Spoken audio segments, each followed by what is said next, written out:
Donasi dakwah Yufid. Yuk berikan amal jariah terbaik Anda untuk dakwah dan pendidikan Islam.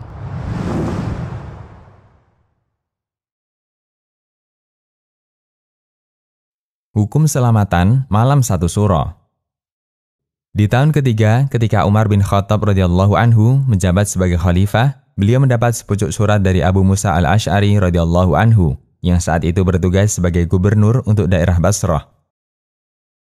Dalam surat itu, Abu Musa mengatakan, telah datang kepada kami beberapa surat dari Amirul Mukminin, sementara kami tidak tahu kapan kami harus menindaklanjutinya. Kami telah mempelajari satu surat yang ditulis pada bulan Sya'ban. Kami tidak tahu surat itu Sya'ban tahun ini ataukah tahun kemarin. Kemudian Umar mengumpulkan para sahabat, beliau berkata kepada mereka, tetapkan tahun untuk masyarakat yang bisa mereka jadikan acuan. Ada yang usul kita gunakan acuan tahun bangsa Romawi, namun usulan ini dibantah karena tahun Romawi sudah terlalu tua. Perhitungan tahun Romawi sudah dibuat sejak zaman Dzulqarnain. Setelah dilakukan diskusi yang panjang, usul kanan, usul kiri, hingga akhirnya diputuskan kalender bagi kaum muslimin. Tahun pertama adalah hijrahnya Nabi SAW ke Madinah. Dan bulan Muharram ditetapkan sebagai bulan pertama dalam kalender Hijriah, Mahdu As-Shawab. Kalender Hijriah hanya masalah administrasi. Jika kita perhatikan latar belakang penetapan kalender Hijriah di zaman Umar, kita bisa menyimpulkan bahwa penetapan ini dilakukan murni terkait masalah administrasi.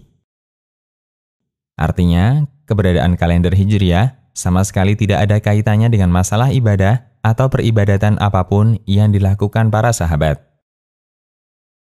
Kaum muslimin di zaman Nabi SAW dan Abu Bakar bisa melakukan berbagai macam ibadah dan aktivitas keagamaan mereka meskipun kalender Hijriah ketika itu belum ada. Sama sekali tidak ada ketergantungan mereka terhadap kalender Hijriah. Demikian pula di zaman Umar radhiyallahu anhu, setelah beliau tetapkan kalender itu, beliau tidak mengadakan acara tertentu atau peringatan tahun baru atau sholat malam tahun baru dan seterusnya. Karena itu, segala bentuk ritual ibadah, baik sholat, puasa, zikir, doa, atau aktivitas ibadah apapun yang dikaitkan dengan tahun baru tidak pernah dikenal di zaman Nabi SAW maupun para sahabat. Dr. Bakar Abu Zaid mengatakan, syariat tidak pernah mengajarkan zikir atau doa awal tahun yang dilakukan di hari pertama atau malam pertama bulan Muharram. Masyarakat menciptakan cara beribadah baru ketika tahun baru, baik berupa doa, zikir, peringatan, ucapan selamat tahun baru, puasa di awal tahun baru, atau menghidupkan malam tahun baru dengan memperbanyak sholat, zikir, doa, atau berpuasa di hari terakhir tahun sebelumnya, dan ibadah-ibadah lainnya yang semuanya tidak ada dalilnya. Tashih ad-du'a.